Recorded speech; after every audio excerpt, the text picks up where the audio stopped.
Hello, hello, hello. Hello. Welcome. Welcome home, should I say?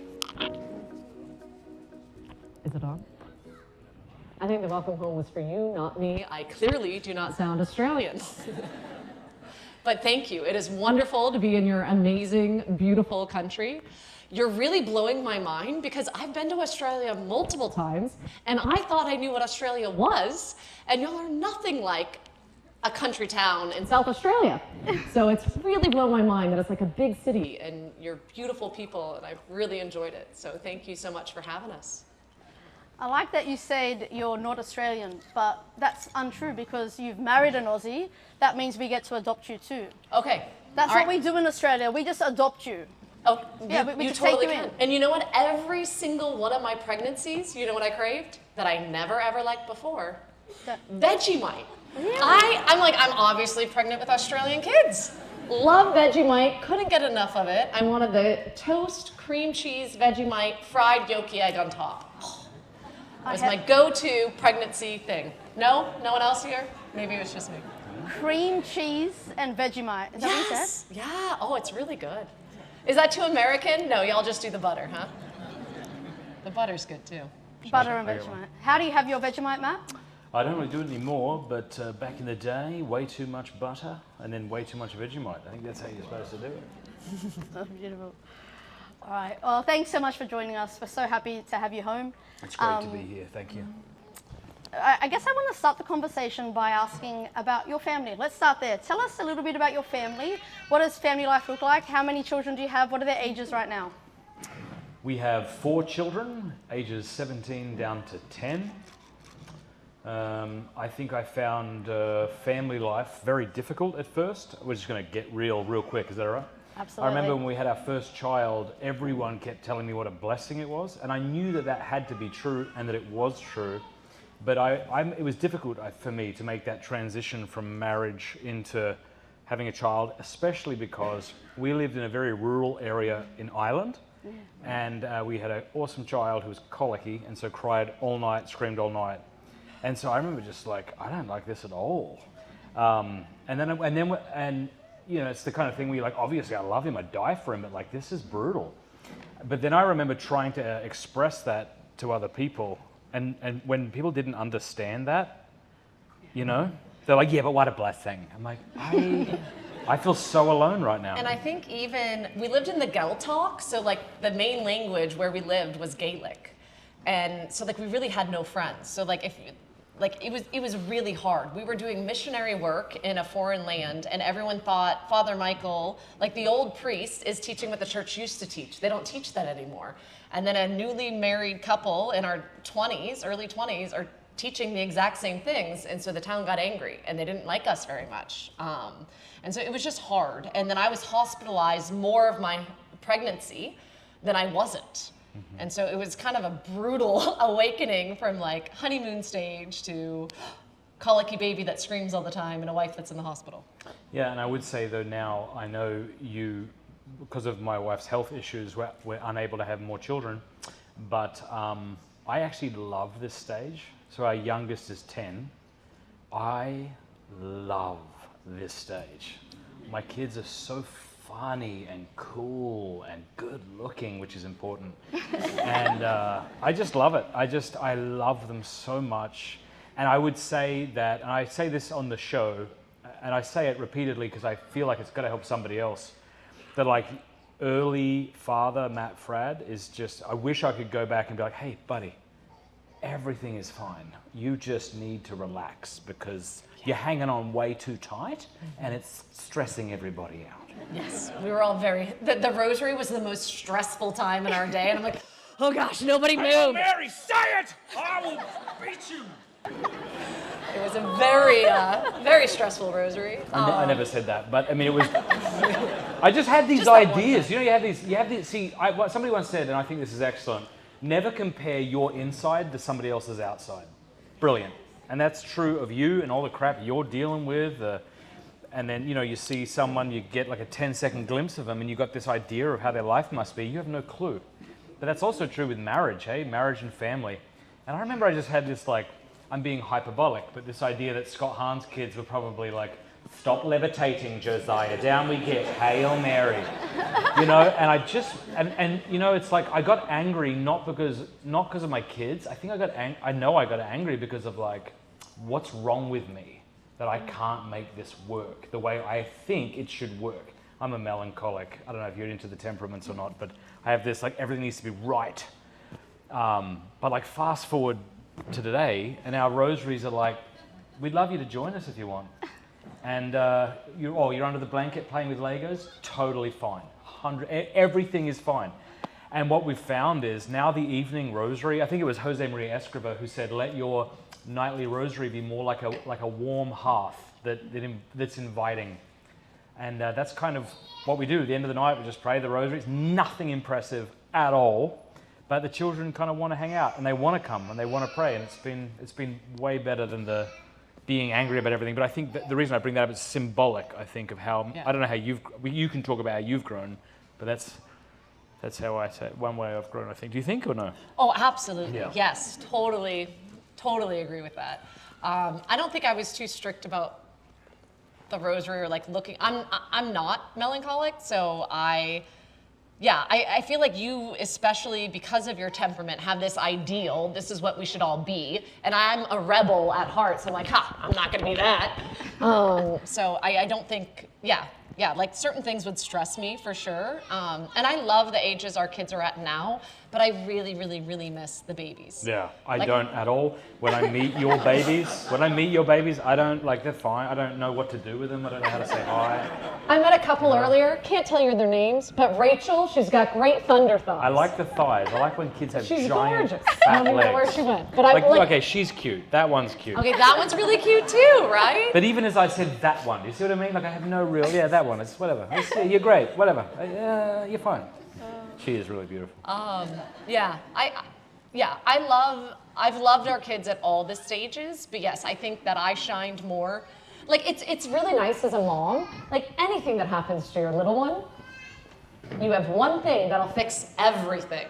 It's like, you're hungry, you're upset, you're tired, breastfeed, happy baby. It's like, I know, like, honestly, this is how I fix all of your problems. And now when they get bigger, I don't fix them that way. There's many other things, and it's like, oh gosh, it's one of these like 300 things I need to do to fix your problems. So it's more complicated, but it's good. Our kids are great. Yeah. I love the authenticity. Like, I love that you're keeping it so real, and I love that you're sitting here comparing yourself to the Hahn family, and we're all sitting here comparing ourselves to the Fradd family, thinking they're levitating. You're going to feel great after tonight. I know. I just realised. You know, there's that transition period from, I don't know how soon after you got married that you've had your babies, but there's a real transition from married couple to parents. What was that transition like for you, like, I guess individually, but also then as a couple? I mean, I can tell you about ours, but it differs from couple to couple, hey? Like, some children, like, they come out of the womb and they're just content, you know, and they sleep mostly through the night, and you're like, and then it also depends on the kind of support you have. I already mentioned, we lived in the middle of nowhere in Ireland with no friends and no family and a child who screamed all night in a house that was constantly cold. So it was a difficult transition, I'd say. Yeah, I think that's true. I think that we did get our hardest child first. And I had a friend who she just had her 9th child. At the same time that we had our first, and she's like, listen, I know hard kids. We got one straight out of the gate. You got one. I'm so sorry. Just know all your other kids, it'll be easier. Like, this is the hardest. I was so grateful when I found out that I was pregnant. I didn't know if we'd be able to have kids or not. I was diagnosed with stage 4 endometriosis before Matt and I ever met. So I was like 19, and I knew that maybe I couldn't have kids. And so we were over the moon excited when we found out we were pregnant, and then it was like, buckle up. It was a lot of sickness and it was really rough. It wasn't an easy pregnancy. So yeah, I feel like it was. It's funny how, like, when you're dating, right, you really, and you should put your best self forward, eh? And so maybe your date never really sees, unless you've been dating for too long, you when you're irritated or horny or angry, like, you try to kind of hide those parts, eh? And then you get engaged, you see a bit of it, and you work, and you get married, and some of it might come out still, and you're kind of working on it, and then you have this child that wants to destroy your sleep schedule for some reason. And then you're like, all right, like, I have to trust, and you have to trust that I'm lovable, because, you both see each other at your best and your worst. Yeah. Can we go a bit deeper on that? You're talking about being isolated in Ireland with your first 2 kids, was it? Like you were isolated, didn't have community. There's a lot of people living here in Sydney who maybe are isolated. Maybe they don't belong to a Catholic community. Maybe they don't have a big cultural family that takes them in and helps them raise their kids. I know a lot of people in our churches are single parents, are really doing it isolated. How did you combat it when you were in that season of, hey, we're parents and we're doing this on our own? Like what advice would you give to someone who's also in that season right now? Yeah, don't be afraid to ask for help. So I think that we moved, from where we lived, our rent was included in our youth ministry job, so we didn't have to pay for it. And then we were gonna move to a bigger city that was like half an hour away, but we had friends that lived in a town half an hour from that. So they're like, even though you'll be an hour drive from work, move to our town, we can help you. Like, we can give you support. We have a good church community. And we debated for a little bit, and I'm so grateful that we did that move because they really were able to support us. Even she would drop off, honestly, she'd drop off her 5-year-old, and it was the biggest help. The 5-year-old kept my 3-year-old, entertained, and it was good. It was good to do life with others. More recently, I have a good dear friend of mine who was 20 years old when we became friends, and she had 2 babies, and her babies lived with us on and off over the last, the baby's now 1.5 years, and she's lived with us on and off, and our whole friend group kind of supported her and came around her. Her sister had an abortion scheduled, and she was living with her at the time. So it was a 20-year-old with a 1-year-old and a 2-month-old, a 19-year-old with a 9-month-old, and an abortion scheduled for the next week. And there was long story short, we intervened. So my 12-year-old and I guess Kiara was 10 at the time, went and met with her and chatted with her and just helped. And it was like, what do you guys need? Okay, you have a sick baby, I can help get your baby healthy, And I think once people tell you, like, I just need help, like for her, she's like, we're drowning. Like, we're living in this apartment, we barely have enough food, like, we just need help. And so we provided help. And other people from our community kind of spiritually adopted this family, or these 2 young girls, both single with quite a few little ones, and just love them through it. And I think it's seeing a need and filling it. So, and then when you're the one that needs the help, reaching out and asking. That is the best pro-life response I've heard. There's a lot of, not to veer off, but there's a lot of pro-life messaging in our church, which is really important, needs to be proclaimed, and we need to do a lot of work in advocacy and stuff. But that right there, I'm just going to come around this 1 or 2 women and actually support them, that's living it. That's action, that's inspirational. Cameron, you've also shared really authentically and beautifully on your podcast and in public spaces about a lot of the suffering you've had in your life. You've shared about your health diseases, you've shared about miscarriage, you've shared about postnatal depression. I myself have been profoundly impacted by you just sharing authentically about that pain. I know there isn't a person in this room that isn't carrying some kind of suffering, all right? And there's a difference when you're suffering on your own and when you're suffering as a parent, and you still have to carry that cross and wake up the next day and keep serving, right? Keep loving them, keep pouring yourself into them while you're suffering. What has that season been like for you, as much as you're comfortable in sharing, in bearing your cross while pouring yourself out to your kids? Yeah, it's humbling, right? So for the postpartum depression, or what do you call it? Postnasal depression? Anyhow. One of them, you know. Okay, whatever. You guys know what I'm talking about. You had a baby, you're not, you kind of get the blues. I remember I called a good friend of mine, and I think this is where like having good community is important. Some of you are from large families and you just were born with that and you have it, which is great.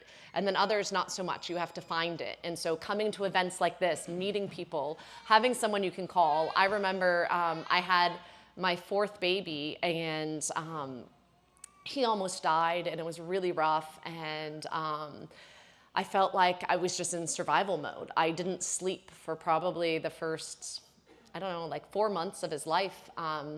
He was in and out of hospital, on feeding tubes, and it was a lot. And I felt like as he started getting healthy, I started plummeting. And I called a good friend of mine, and she didn't even live in the same area as me. She lived the other side of the country, but I called her and I said, I was upset with Matt, and I was like, he thinks I'm depressed. I'm not depressed. I just want to stay in my bathrobe all day, and I don't want anyone to need anything from me and everyone to leave me alone. She's like, oh yeah, sure. Totally not depressed, Cameron. Like, I don't know, I just couldn't admit it, I guess. She's like, what I want you to do, call the doctor, tell him what you just told me, take the medicine he gives you, and then let's rehab this conversation in a week. Don't worry about Matt, it's fine. So like a week later, I call her, I'm like, you know what? I think I was actually depressed. Matt was right, he knew what he was talking about. But the dark cloud wasn't like right on top of my head, it like moved away a little bit that I could then then see it. I don't know, do you want to? Do you want me to talk to that? I guess I would just say that, like, yeah, having children is supposed to be difficult, but it's not supposed to make you hopeless. So if you're in a position where, like, I feel desperate and hopeless, like, then that's not someone could help you. And when we say community, we don't even mean, like, you need, like, 10 amazing families. I think you mean, like, you just need, like, some person who will show up at your door with a bottle of wine and just let themselves in, or a friend to have a cigar. You don't do that in Australia, have it because they're $500 a stick, but yeah, have a whiskey with, or just you just need a friend who you can be honest with, because it doesn't help people when you're not honest. So like if you're a lady and you've had children and you feel kind of ashamed because you're finding it more difficult than you think you should, you're not helping your husband or your children by pretending that you're as strong as you wish you were. And if you're a fella married to a lady and you're struggling with her struggles and you wish you were like St. Joseph, well, you're not. And so it doesn't help her or your children to act as if you were when you're not. And so, yeah. Yeah, and I think asking for help and receiving it, so having that friend that you can talk to, but then also accepting it from strangers. So I remember shortly after we moved to Steubenville, my body legit just broke and fell apart. Like I was already dealing with sickness from a miscarriage, and but I called a girlfriend of mine, one of like the 2 friends I knew in town, and I was like, hey, so you know how you have like big, strong guys, kids, She's like, Cameron, what's wrong? Are you okay? I'm like, I'm fine. I just can't move. I'm on the floor. I'm pretty sure I threw my back out. So her sons had to like literally pick me up off the ground and carry me to bed. And then my kids are supposed to like go start this new school. I don't have any friends. And so a random woman she was friends with Kate Lesnesky and Kimberly Hahn, so my 2 friends that I knew in the town. This other woman who I had never met, I'm upstairs, I can't even walk down the stairs, so she lets herself into another friend's house that I'm staying at and takes my kids to school, and I'm like, all right, thank you, I'm so sorry. We later became really good friends, because when someone shows up for you when you're in such a bad place, like, it was really easy to be really good friends, right? Because it's like, okay, you've seen me at my worst, so let's, and then she knows, she just calls me and I'm there for her. And so it's like returning that. It's also like when you're married, it's you against the world. It's like island us against everything else, right? So you need to be honest with me about what you need, because I need us to be healthy. And I need to be honest with you about what I need or what I think I need. Yes. Because I want you healthy and happy and well. I don't want you exhausted and stressed out. How does that help team us? No. And vice versa. Yeah.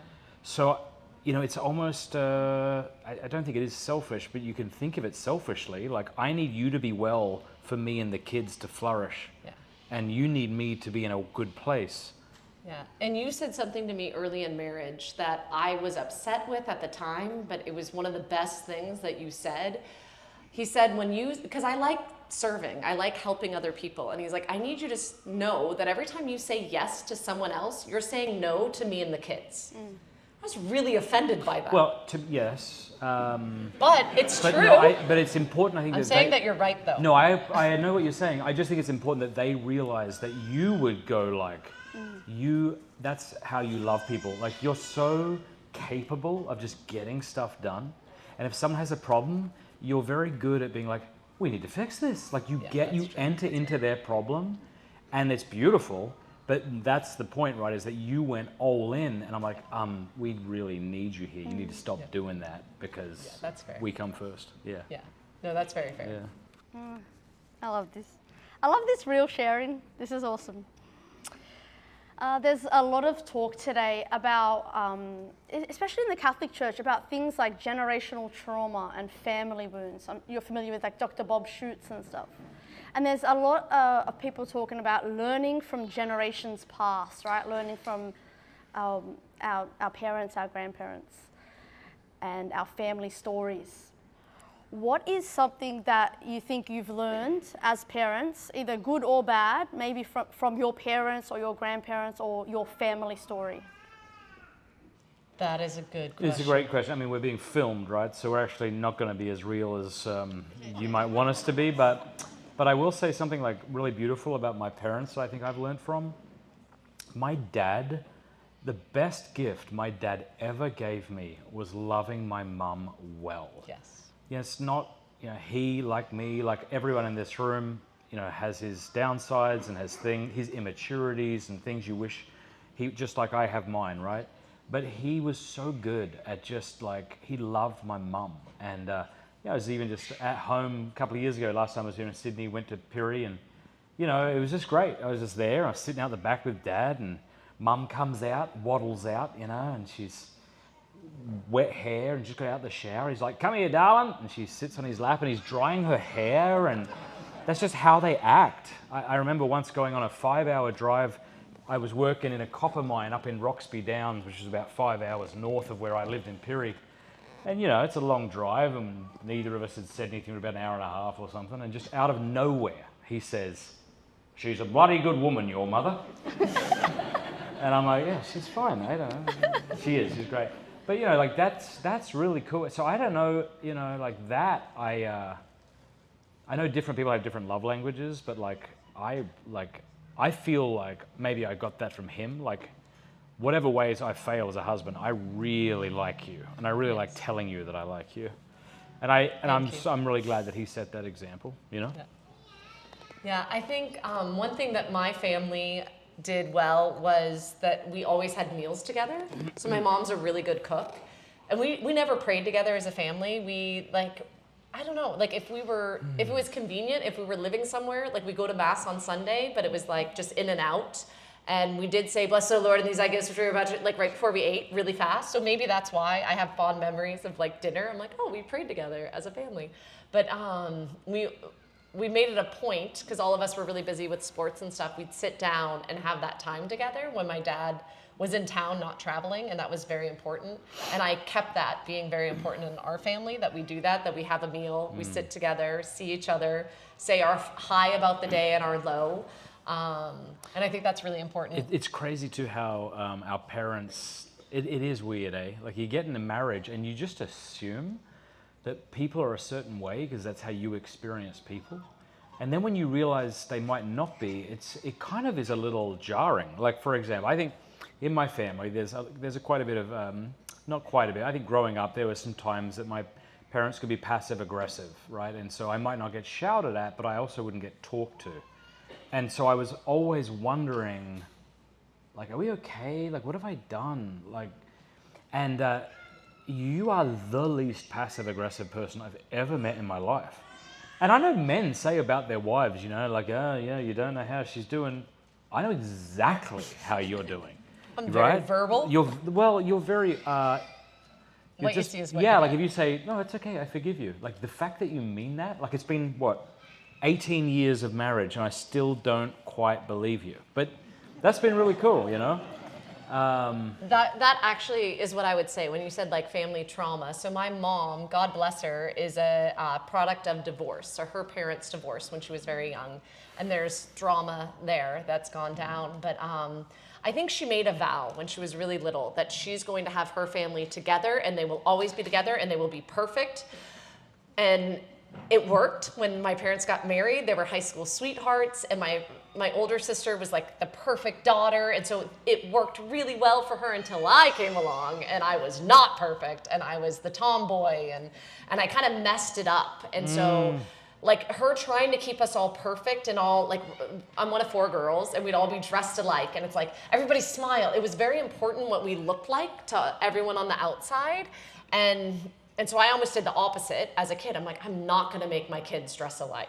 I'm not gonna make them think that they have to be perfect or we have to be like, this is who we are, you know? And so one of the ways that I think I've rebelled, and I'm grateful, my mom did give us, both my parents, my mom and dad gave us a great childhood. But I think there were things that my mom and I's relationship was more strained than it needed to be because I couldn't look and act the perfect kid part. And So you said your mum made a vow. I think so. I love what you're saying because this is an insight I've been having lately. I feel like, you know, we have parents and they've done something that like we wish they did better.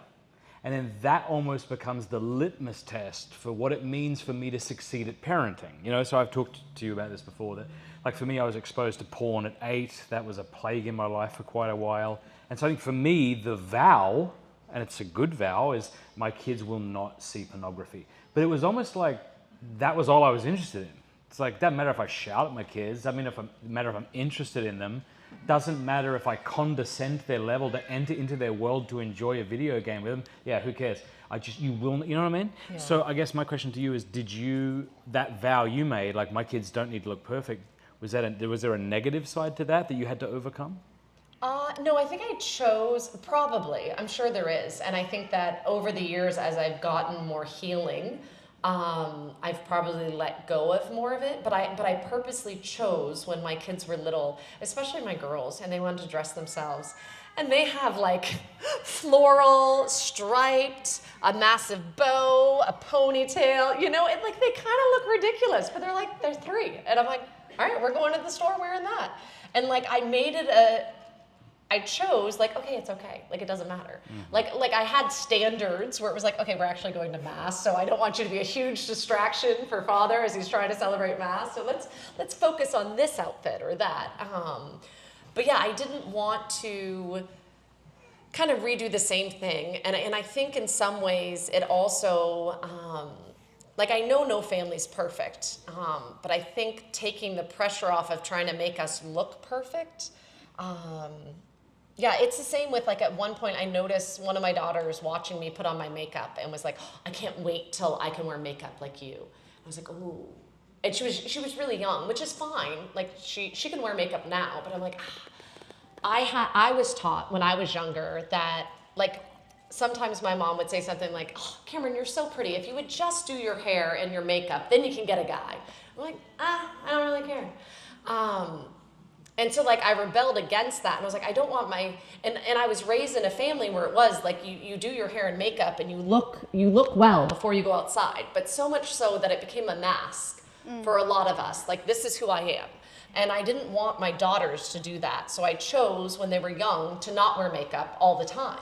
I still would wear it on occasion, but I'm like, I want them to know that I'm okay not having makeup on. Yeah. And that I'm beautiful because I am a daughter of God. That's where my worth is, not in what my face looks like.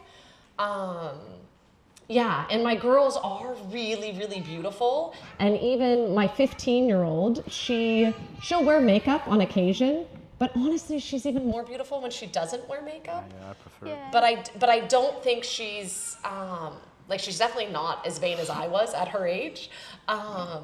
Yeah, and so I think there's things that we notice and we're like, okay, and so I do think there was a generational something there that, please God, who knows? Like, interview my daughter in like 10 years, she may have the same problems, but I think there's something where it's like, okay, I'm trying to change this and not. You know, I feel like the Lord has given me a lot of freedom in that area as well. I think when I was younger, the thought that my kids would one day complain about me was crippling. Now I don't even care at all. Yeah. Not even in a like dismissive kind of like I have to not care, but just like yeah, of course they will. Tell them what Shane said. Yeah, I was going to say I had a very good friend who I lived with in Brisbane named Shane Bennett. And after the birth of our first child, I said, Shane, were you ever afraid of screwing up your kids? And he said, oh no, I'd hate to deprive them of healing. Oh. That's lovely. It's like we can't be everything for our kids, and you're clearly not being called to be everything for your kids either. Yeah. As long as they know where to go to get healed. That's the main thing. You teach them who the healer and savior is. It's okay when you stuff up. And I also think you can let them know. Like, my parents never, ever admitted that they were wrong, ever. And, if you ask them, they've never been wrong about anything. My entire life, they're always correct. Who? My parents. So are you. You have that same vice. She's rarely wrong. If my wife does something objectively wrong, it's taken me 18 years. See, they don't know our relationship. They think this is offending you. And I won't ever admit it if it did. No, because I'm the same as you. No, but it's taken me 18 years to realize, like, if you do something, I'm like, oh, she'll apologize for that in about 7 hours from now. But I do apologize. Eventually, I'm not going. But what I need to I'm learn, very bad at apologizing. No, what I need to learn is not to like freak out at you, and then it becomes all about my stuff. So now I've learned when you do something, I'm like, just let that one go. Start the timer. It's true. And our kids, Matt is very quick to apologize. Yeah, it's so important that we apologize to our kids. You feel, it stinks, doesn't it? Because you feel like you're losing all power, but it is so important. And to use that language, like, Dad shouldn't have done that. You shouldn't have done this. Do you see why that's wrong? You do? I shouldn't have done that. Please forgive me. Yeah. And then I want them to say, I forgive you. Not, it's fine, because it's not fine. If it was fine, I wouldn't have to apologize, actually. Yeah, no, and it is. It's hard, and I think it is a temperament thing, because I have a daughter who's similar to me, and she's... Oh my gosh. She's the best. We call her she's Cameron amazing. 2.0. She's beautiful. The new and improved? Yeah. But she is not good at... She's good at so many things, just but not apologizing. But the good thing is she doesn't need to have to apologize much because she's so good at everything else. So maybe that's actually still true. But going to and apologizing. And I think also, so going back to your question about the health stuff, I've struggled a lot with weird autoimmune diseases and that's why I'm not eating all this beautiful food here. I would love to, but my body only works when I eat meat and eggs and seafood. That's it. But one of the times that I was doing very poorly and I was really sick, and I remember there was really sad moments where my son would say, Mom, do you remember when, I really just want you to watch me ride my bike. Could you come outside and watch me ride my bike? Do you remember when we used to go for walks? And my knees and ankles were dislocating every step I took. So I could sit on the porch and watch him ride his bike, but I couldn't walk with him down the street. And it's humbling, and it's praise you, Jesus. Lord, I give you this suffering, please bless him. And I felt guilty about it. I wanted to be a better mom. I wanted to be able to do those things. But then other times when I wasn't doing well, Mom, put your hand on my shoulder. I'll keep you up. Because I had times where I would just be really dizzy and faint and stuff. And so I'd hold on to them and I rely.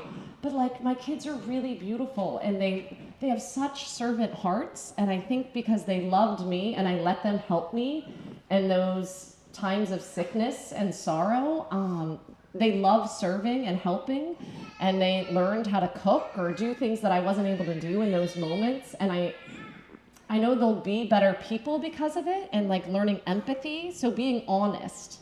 And so for me, I make other mistakes, I realize, but one of my things is I go from, I'm really good, I have it all under control, into I freak out. And it's normally when my pains come back and I'm not used to it. And I will freak out and it's scary and ugly. And I will afterwards be like, I'm so sorry. I wasn't aware that I was in pain.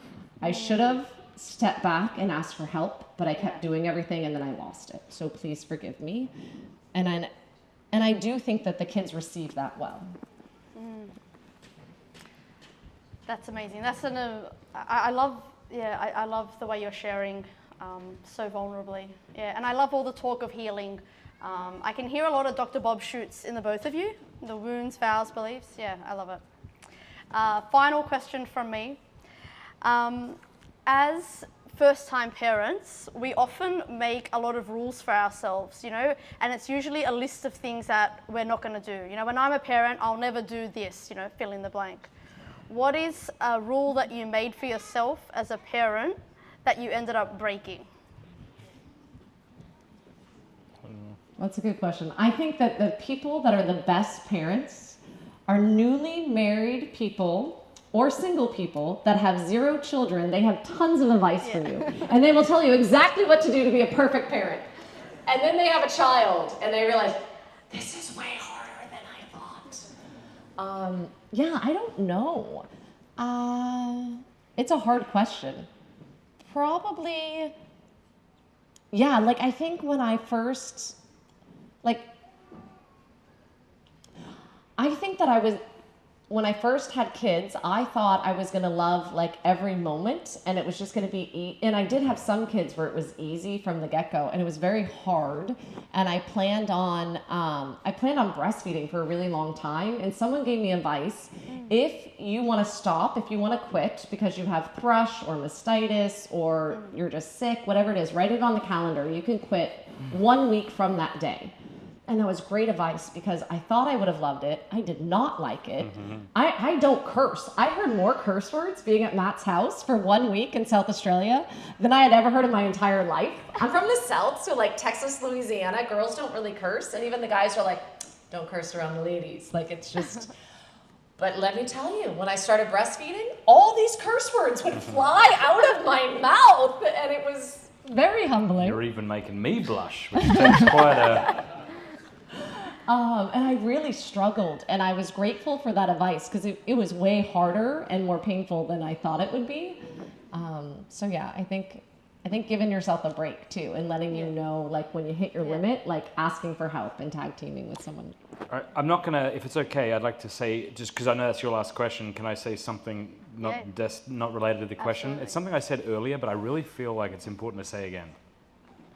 So I think very often, in life, things are difficult, and so we go for advice. And when the advice is general, it's helpful. Sometimes the advice gets too specific, and it no longer applies, and sometimes we don't realize that. And so we feel bad because the advice we're being given and are implementing isn't really working or connecting. And this goes back to what I said earlier about not comparing our inside to somebody else's outside. I'm not like any of you in here. In one way, I'm exactly like you in that we're human and that we maybe are Australian and things like this. But, we're very different people. We have different temperaments, different histories, different parents, different aspirations and fears, right? Yeah. And so if my advice was to start getting so specific that it applies to me but doesn't need to apply to you, but I give it to you as if it ought to apply to you, I think that's a great way to make people feel insane and lonely.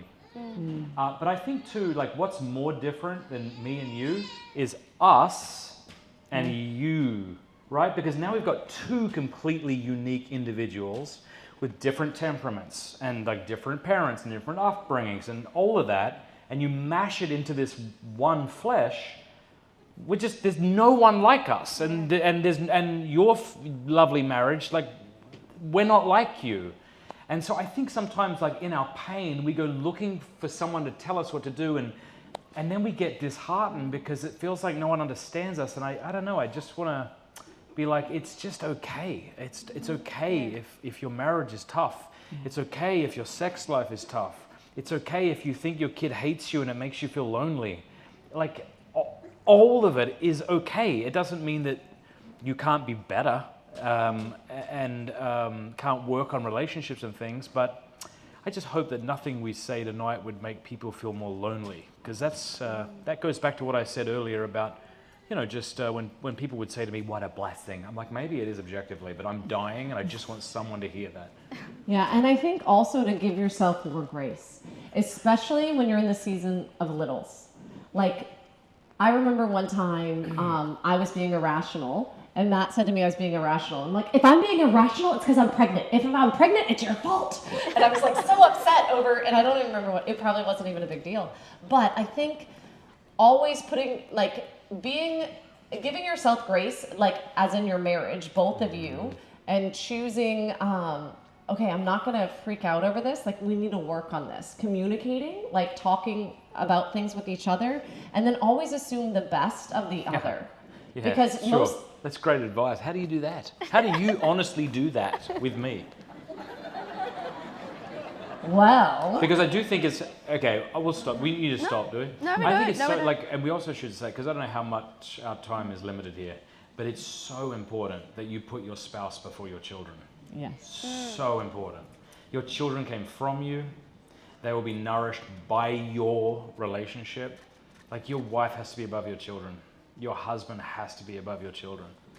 And tell him what you need to make that transition too. So if it's like, honey, when you get home from work, I need a break. I've had little people on me all day needing everything from me. And it's hard to switch from mom mode to wife mode. Yeah. So tell him what you need. I feel like at one point Matt would get home and like after dinner, like we do dinner together as a family. He's like, how about I clean the kitchen, get the kids down, you go take a bath.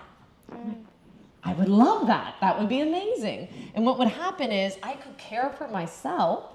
I would bathe and not be covered in baby spit up, but then I would come out feeling human again, right? And then he would give me the baby back, or whoever needed me in that. We could do bedtime together, but then it's like, okay, now I can be a good wife.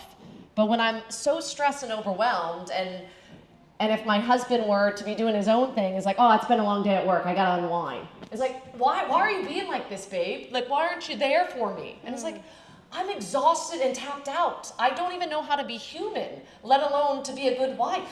So like, verbalize that. Yeah. know? Do you think that was tougher in the beginning? Yes. Why?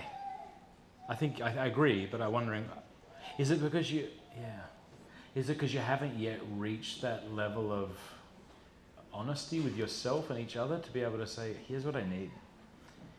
Yeah, I think so. I think you're still figuring out each other, and then you're also figuring out the role of being a mom. So I felt like I should be able to do it all.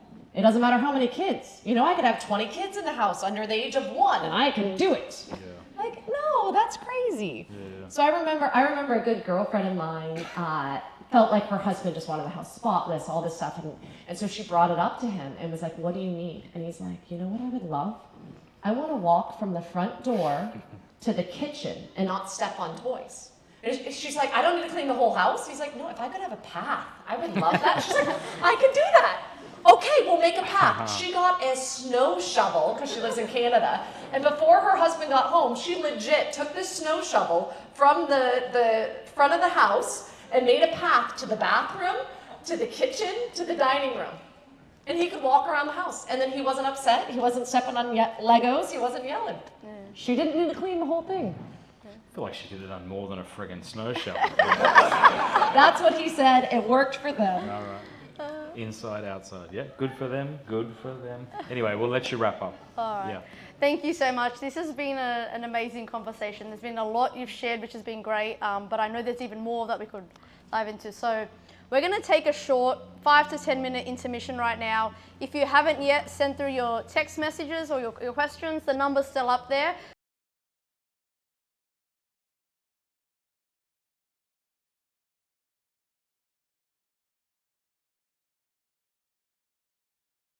So from your experience, what would you recommend for parents of teenagers that seem not interested in practicing our faith, even though there is a Catholic upbringing, but they just feel and act very uninterested in any faith matters? Teenagers was a big theme in the questions, that teen period. So I know a lot of people, when our kids were little, we're like, oh, you just wait till they're teenagers. Oh, teenagers. I love our teenagers. Like, they're awesome.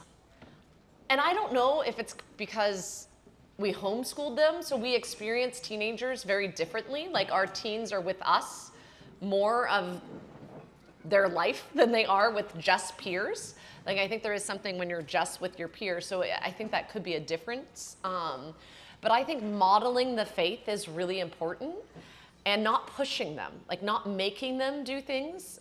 This new area that we just moved to, they like doing what their friends are doing. So we have this family that we're friends with, and that family, at least the mom or dad, goes to morning, like a really early daily mass. And sometimes our kids want to go and they want to meet up with them. So it's like, can we go to the 7 a.m.? And it's like, my kids are making me go to 7 a.m. mass. Like, it's kind of like a beautiful problem, but like, we don't make them go, but if they want to make us go, we're okay with it. So I think like inviting them and also just being available. I think having good, like you guys have some really beautiful, good, holy priests. Invite them over to your house for dinner. Like making your kid go to Father, it can be awkward. But having Father come around and he's just kind of part of the family and you give him good food and good bourbon and good wine, you know, like I think that helps. Like it helps when they're raised around other good, faithful Catholics and then they can hear it from others, not just you. Yeah. Yes. I also think it's important to say that we should put first things first, not second things first. Here's what I mean. Sometimes you'll meet people and they'll say, like, I'm afraid, like, my daughter hates me. Like, how do I make her not hate? Usually after the third bourbon, you know, how do I make her not hate me? Well, here's how.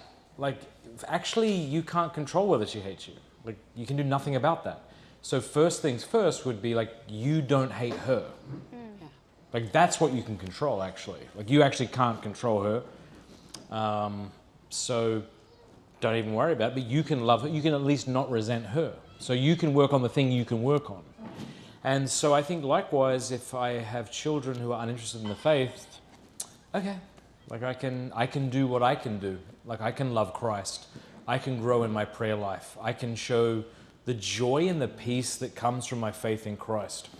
There's a great book I'd recommend if you're losing your peace in any regard. It's a book by Jacques Philippe. It's called Searching for and Maintaining Peace. You can get it on Audible, listen to it. It's the best book It's very good. in the world, actually. I don't know if you know that, but now you do. No, it's very small. It's like 80 pages. Yeah, Charbel, add it to your list of books to get. Searching for and Maintaining Peace. You know, the idea is, like much of the spiritual life, which is spiritual warfare, is about finding the peace Christ wants for us. And Christian writers have likened the soul to a still lake that reflects the sun. When the lake is disrupted, it can no longer reflect the sun, you know, in a way that's true to the sun. And likewise, when we lose our peace and we get agitated, we can no longer reflect Christ to people around us. And so I think a lot of the time in parenthood and in life, but in parenthood in particular, it's about just like trusting the good Jesus. You know, like imagine if like God existed and he was on our side. And imagine if he knew you and he knew your relationship with your kids. And imagine if he wanted your kids to have you as their parent with all of your shortcomings and idiocies and all the things that suck about you. He still wanted your children to belong to you. And that when he put that call to parenthood on your life, he factored in your stupidity. And so like all is fine. Everything is fine. Everything is fine. And so I think the most beautiful thing we can do in those times of anxiety is like, oh, I'm going to lead everyone in a prayer right now. It's going to be a little awkward, but we're going to do it. Okay? And you don't have to make your face scrunch up. You don't have to like shut your eyes or anything. You don't even have to try.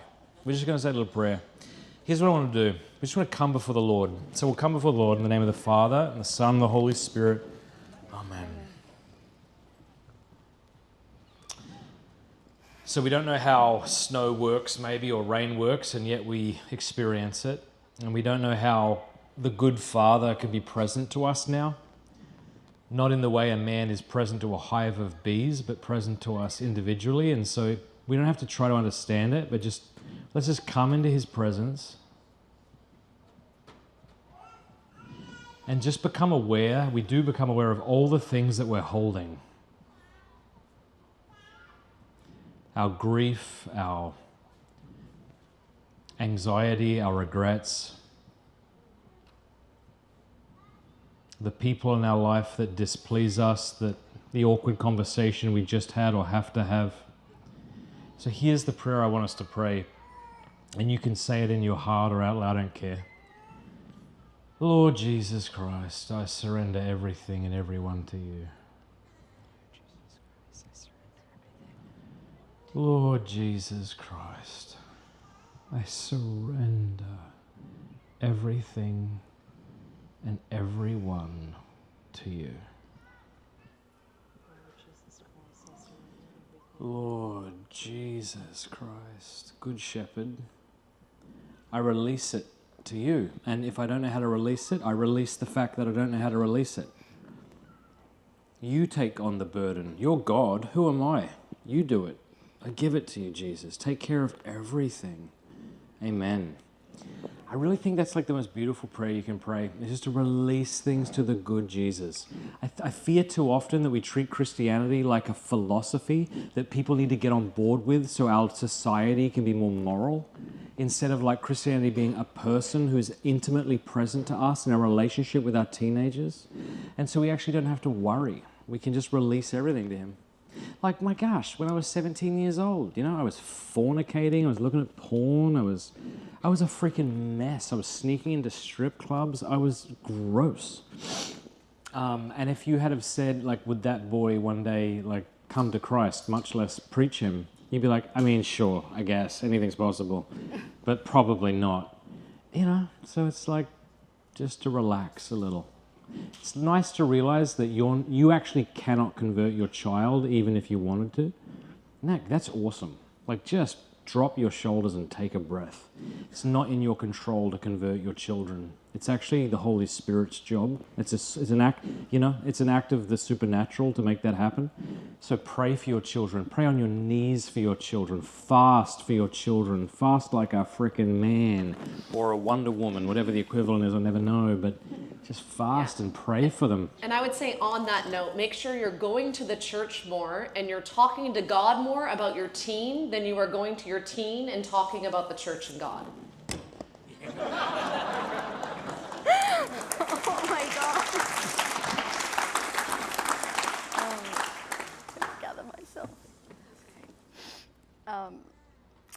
Firstly, thank you very much for your service to the body of Christ. Parents of kids in Catholic schools, both diocesan and independent, are putting up with the adoption of many secular ideologies, from the flying of the rainbow flag and Wear It Purple Day to wearing the uniform of the opposite sex and incessant racially divisive unwelcome to country. What strategies and advice might you have given the role of both laity and bishop?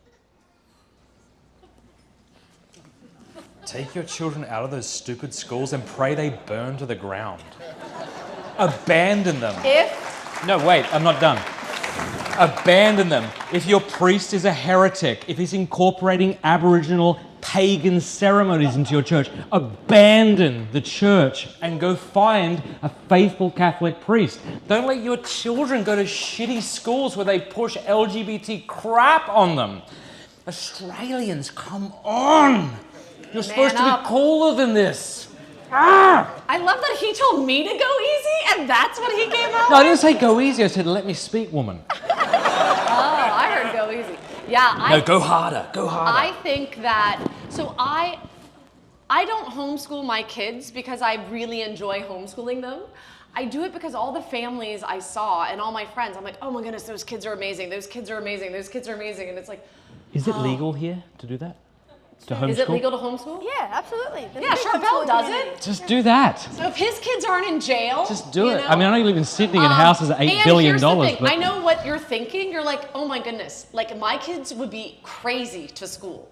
Okay? You don't know me. I don't have an education degree. You don't know. I am always the best at homeschooling my kids when I hire someone else to do it.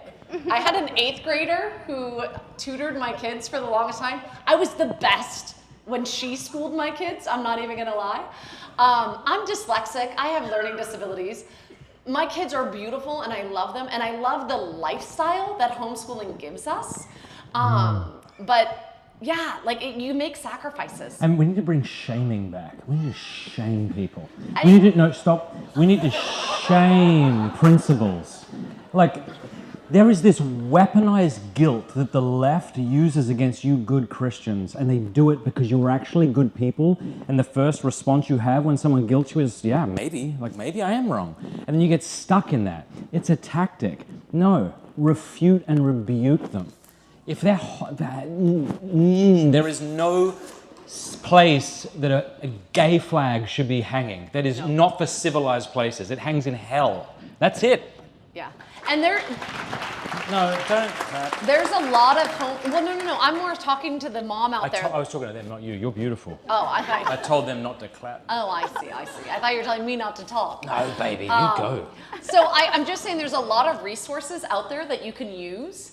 And and different people homeschool different ways. I have friends that have their kids in desks and they actually have uniforms. I have other friends that we do our math facts on a trampoline. And what's interesting is when you homeschool, your kids think about things differently. So our oldest is actually doing his last 2 years of high school together this year, and he's going to Steubenville next year.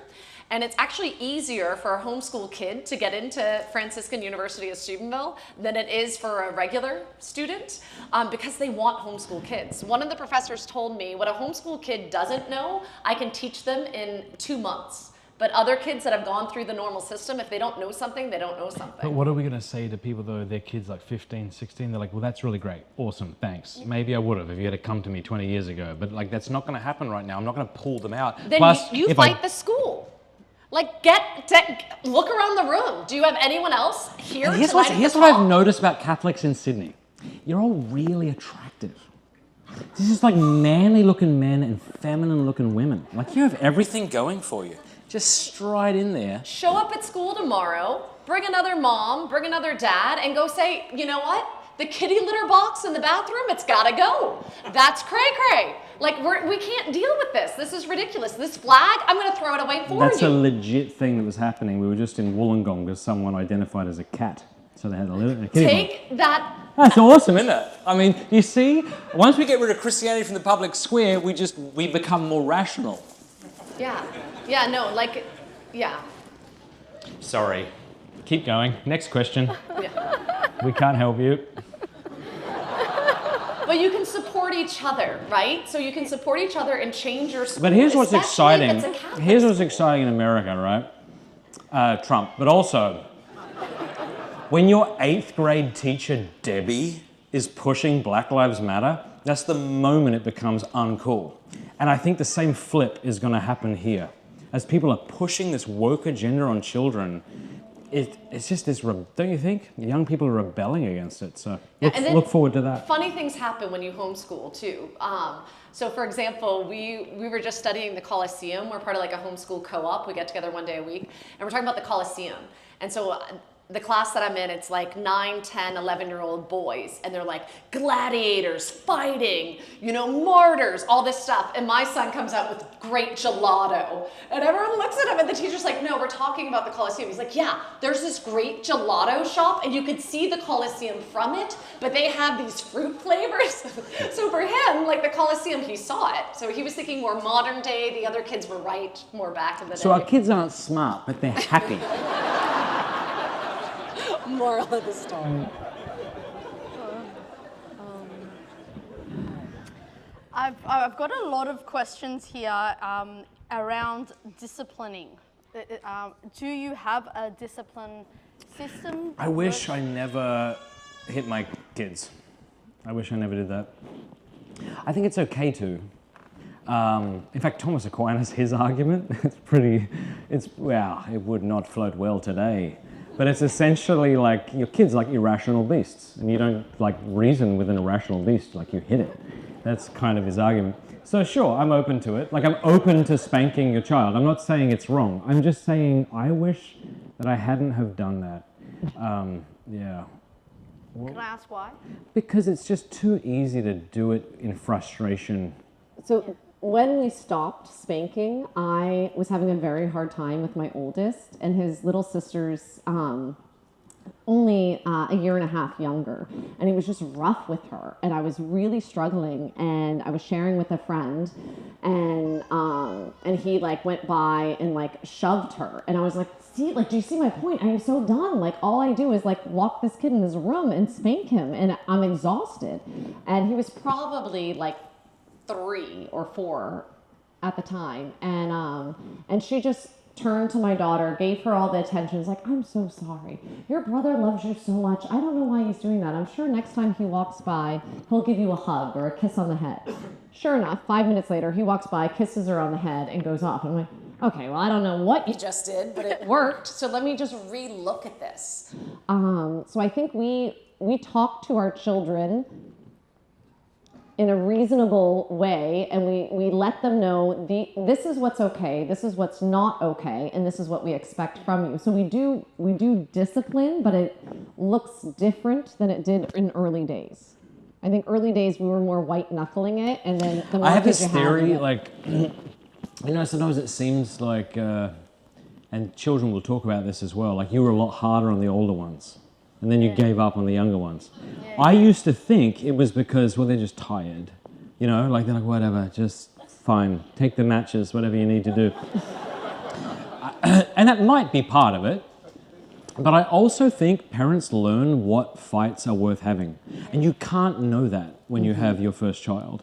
Like when you have your first child, at least for me, when I had my first child, I was like, okay, he's going to be like a crack addict unless I somehow tap down on this. I'm being facetious. But now that you're like, okay, no, everything was fine. Like I could have chilled out a little bit. And so having the patience, I think, with our fourth child frustrates the middle ones who are always frustrated that we're not more hard on him.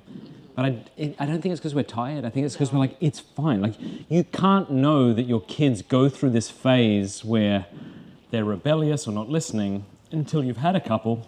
And then you realize how they'll grow out of it naturally. Yeah. They don't need you to beat it out of them. And to go back to the teenager question earlier, I think if you look at teenagers like toddlers, you'll be a better parent. Because sometimes they're crying and throwing a fit and they're all over the place. It's like really hormonal. And if you don't take it personal, it's easier. So like you don't take it personal when you're 3-year-olds throwing a fit, right? Don't do it when your teenager is. And I think give them more mercy in that. Like, it's okay, you're just having hormones. Because 1 minute, I hate you, you're the worst ever. And if you respond to that with, well, I hate you too, things are way worse. But if you just let it go and you're like, just a bit of hormones, we're gonna wait a little. Then the next day they're crying, I love you, you're the best mom in the whole world. It's like, yeah. Can relate. Do you have advice for parents who are not on the same page when it comes to parenting their difficult children or the parent children? That's hard.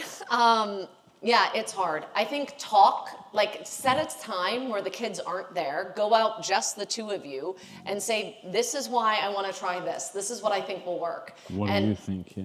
Let the other person tell you what they think of that, and then you share what you want and come to a common, okay, we're going to be on the same page. This is what we want. I think early on, I thought Matt was way too strict with devices, like our kids aren't having phones and, no smart TVs. And I was like, I don't know if it's that big of a deal. Well, it turns out I'm glad that I let him tell me his opinions. And I'm like, oh, that was really good. I didn't see it going as bad as things have gone. So I'm grateful that I erred on his side rather than my side. So I think having it out, just the two of you, not in front of the children, and then being open to trying something, and then if it doesn't work, be like, okay, we tried this, honey, it's not working, could we please try it my way now? I also think it's really important. I know we have some single mothers in here, but for the fathers in here, I think it's really important that we take the brunt of our children. I think the sin of man is like there's a temptation to passivity. There's a temptation to let the wife lead the prayers. There's a temptation to let the wife lead the discipline because, I couldn't be bothered really with the prayer, or I don't want to have to receive the brunt of, and that's happened to me. I mean, there's been times where you'll say to me, like, can you talk to him? And there's a part of me that's frustrated. And and the reason I'm frustrated is because I'm really kind of being a coward. I'd much rather you deal with it so I don't have to. But I think that's unacceptable. I think as the father who wants to lead the household, you want to lead them in prayer, but you also want to lead in discipline. And what a beautiful role the father can take to receive the brunt of the child's frustration so the wife doesn't have to. Yeah. You know, so like, I'll go talk to him and let him hate me. I don't care. And, you know, do you think? They still think he's more fun than me? Can I tell them what Avila said? Oh, sure. Yeah. Is it all right? Avila, my darling, beautiful girl, she gave me a mug for Christmas. And the mug said, "Dear Dad, I'm sorry about your other children. At least you have me." She's so funny. So we were going on a drive and she's like, "Dad, I think if you weren't married, you'd be a comedian. I think if Mum wasn't married, she'd be a crazy chicken lady." Thanks, babe. But, you know, then when I tell her off or I have to lay down the law, then she comes to you and she's frustrated with me, right? Yep. But- All right, we got time for just one more question, and it's probably a pretty important one to address before we leave. Matt, when will that moustache go? I think sometimes we resent what we are actually deeply erotically attracted to. I think it's a way to repress that because, you know, I'm a married man. You know, I know this is a woman, I can just tell. And, you know, that's fine. I accept you where you're at, and I don't know when it'll go. It could go tomorrow, it could go in a year from now. What do you think? It's harder to kiss me, isn't it? But It's easier than with the beard. yeah. Yeah. So I prefer this over the beard. If we're gonna choose. Is there any good parenting resources or websites or things that we could point them to? Messy Parenting. There's a podcast that a couple people from Steubenville do. Yeah, that's a great The one. Hernans. Yeah, it's called Messy Parenting. They're really good. Yeah, I like what they do. And then final advice, and I'd love your take on this. Oh, sorry, one more. Yeah, no. Sarah McKinsey, Read Aloud Revival. Yep. If you're, just to help educate your kids, and if you do want to pull them out, even if you just do what she says, you can easily homeschool your children. I want to hear your point on this, but I think it's really important that you keep trying to win the affection of your spouse. Like you keep trying to be cool. You know, it's funny, I notice when people say that's cool, what they mean is, I like that. That's what people mean when they say that's cool, right? I like that. That's all they mean. I think it's really important that we try to be cool for our spouse. Like, try to be likable. Do you remember, like, when we got married, when we were dating, like, we liked each other. You know, like, I found you funny, you found me funny. We should keep striving to do that. And it can be difficult. And when you're in the trenches, and you're at war, and you're exhausted, and there's children, it's so important that we try to have fun with each other. Yeah, we've tried the majority of our marriage. Sometimes we didn't have the financial means, so like we would get a babysitter and go eat snacks at Costco. I don't think you guys have Costco, but We do. Oh, do you? Yeah. Yay! Hey, good job, Australia. Way to go. Buy in bulk. But we've tried we've gone through seasons where we haven't been as good at it. Especially with my sicknesses, but we try to continue to date and pursue each other. And that's what this is. Really, you guys think we're here to talk to you. This is just a date night for us, and you guys just got to sit in on it. But yeah, make time for each other. And even though it's hard, especially when you have littles, get a babysitter. Use your mother-in-law, whatever you need to get out and have that time, just the two of you. Thank you so much for the conversation tonight. Thank you for sharing. Thank you for all the insights. It's been amazing. Please give them a big round of applause and a thank you.